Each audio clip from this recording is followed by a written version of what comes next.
you know.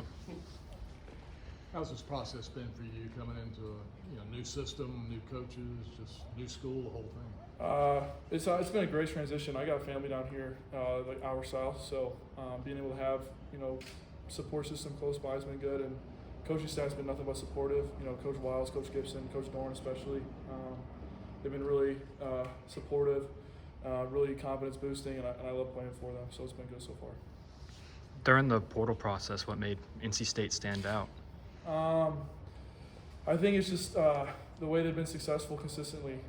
They've had that one down year 19, but 20, 21, and especially last year were good years. And I saw the opportunity to come in and make an impact. I think we have a good shot at winning the ACC. That's our main goal. So a place where I could win and make an impact. So that was a big deciding factor. Cool. Who's the best athlete in the family? My younger sister. She runs track at Ball State. So in the family, all athletes. She's probably the top. So I would say my sister, because she does all the sports, soccer, track. So. What was the portal process like for you? I would think as a defensive lineman who's played in some big programs, there were a lot of schools that were interested in you. Yeah, you kind of have to put your phone on Do Not Disturb.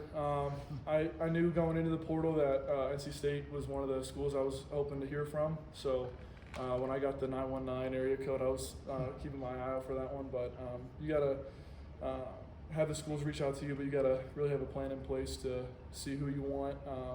Vet the coaches that you're talking to and see what type of program they run. So NC State did a great job with that. First day in the portal, I heard from Coach Doran, Coach Wiles, Coach Gibson, a couple other coaches just wanted me to get down here. So it's a lot of love early on, and there's great people to hear from. How many schools would you say contacted? I mean, I don't want to get into it. It was a decent amount. Like I said, I had to turn my phone on Do Not Disturb because I didn't want. I wanted the main thing to be the main thing. So it was kind of overwhelming, but even in high school, I was a big recruit, so having a lot of coaches talk to you isn't like the most foreign thing for me. But I was trying to find a certain amount of schools that I was looking to hear from and know what I wanted to go to in a school, and I did my research, so it was pretty easy from there. Just out of curiosity too, these days NIL is such a big part of the conversation. Was that part of the conversation? I mean, I think in this day and age it has to be.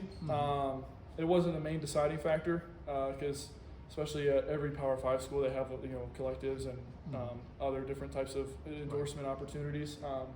And I'm not a guy who is looking for that, but your name's your brand and your playing's your brand, so it's definitely a part of the conversation now more than ever. So you have to, just to do your due diligence, you have to have it part of the conversation. How much did NC State try to recruit you in the past? And then how much with Micah? Yeah, so Micah with Coach Gottfried, when he was the head coach of basketball, they were recruiting him, and then during my recruiting, situation in high school, Coach Dorn was here. It's like 2017. Coach Patrick was the D-line coach, and then always having family here that are fans, in Pinehurst that are big-time NC State fans. Like they always wanted me to, take a look at NC State. And I was trying to get a visit here. I took a bunch of schools down south. It never ended up working out, but everything kind of comes full circle again. So I'm happy to be here and really excited to keep going. What do you like about Coach Wiles as a position coach? I just like his laid-back demeanor. That's how I am. He's not a guy that's gonna yell at you just to yell at you. And he'll get on you. But I just like getting in the room with him. He's a great guy. He's like a father figure to me so far. He's really good guy to interact with and be around. And he's a good coach too. How have you kind of handled the adversity of the different injuries over the years? Yeah, so that's one thing that I could get into for hours. I had the eye injury. I almost lost my right eye vision. So. And that was 2 weeks after I had season-ending foot surgery. So having 2 season-ending injuries is it really takes a toll on your mental.